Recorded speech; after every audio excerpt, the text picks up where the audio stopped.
Greetings, my name is Stephen Smith, and this is my Art in the Industry interview. My interview subject for this assignment is the talented writer Julianna Baggott. Her works, some of which are shown here, include many different titles ranging from books for young readers, adult romance novels, poems in the voice of historic women, all the way to a trilogy of post-apocalyptic dystopian novels.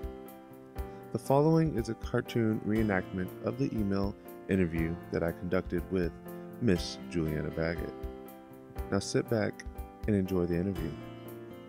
Thank you. Mrs. Baggott, first I would like to thank you for taking the time out of your busy schedule to do this for me. Not a problem. Happy to answer some questions here. Okay. Here is the first question. What do you see as the role of the visual arts in our mass-mediated world, particularly in your profession?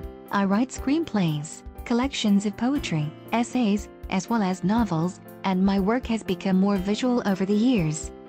In fact, I see my most scenes, and edit them, in my head before writing them. I consider myself a visual artist now in ways I simply wasn't before. However, my work still exists on a page and in people's heads, so I'm not technically a visual artist, except when it comes to how my novels might be adapted for film. Pure is in development with False 2000, and marketing via book jackets, which is crucial, because I'm hyper-narrative. I usually see our world and the visual arts in terms of narrative or adding texture to narrative.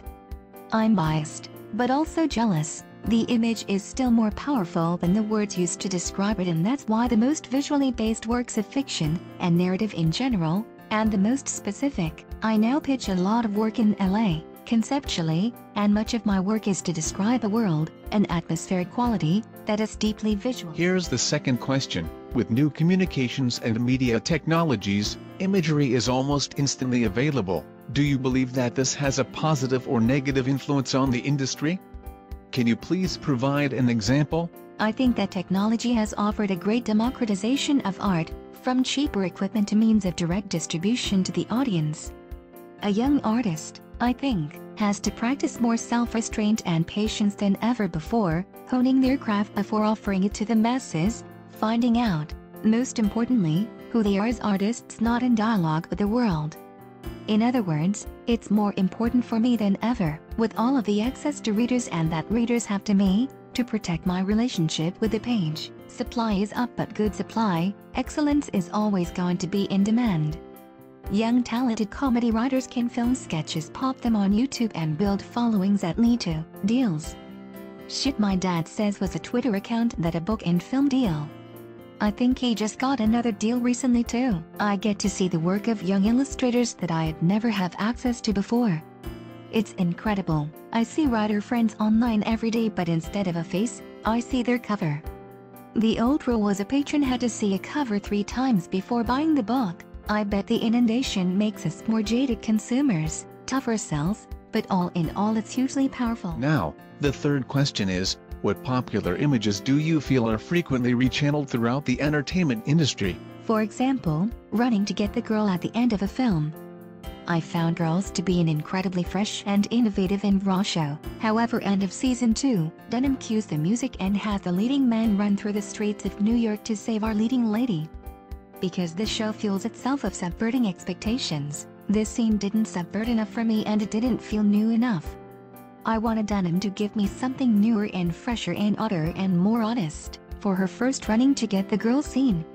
Surely she'd have to have a take at some point. So yes, there are visual repeats, narrative repeats, things that cycle so much they become building blocks of narration, and yet those are the moments of weakness in the structure, moments where we can play with what's known and disturb it. Here is the fourth question. Can you think of any particular images that the industry has popularized and or created? We only have our sensory experiences in the world and our imaginations. So we have iconic images of war, life, reality, and beyond reality. Of course, when someone thinks of what God might look like or an alien, they might think of popular images in film. When they think of Hiroshima and Nagasaki, they think of very specific images from journalism. Our own experiences mingle with images that our storytellers offer, of course. Fifth question is, Who is one of your favorite visual artists? Seeing Alexander McQueen's exhibit in New York a couple years ago was incredibly influential in ways I still don't fully understand. Last question. How do you think knowledge of famous artworks has influenced your creative process? Or has it? I took art history in college and go to museums for inspiration and delight. I love the small museum on Columbus Circle and the Saatchi in London, and we were in Madrid last summer and saw some fantastic art from the 1800s, very obsessive-compulsive work. I have a series of poems written in the voice of the artist Camille Claudel as well as Dolly's wife. I'm raising a ceramicist who creates body armor for women and heads to art school in the fall.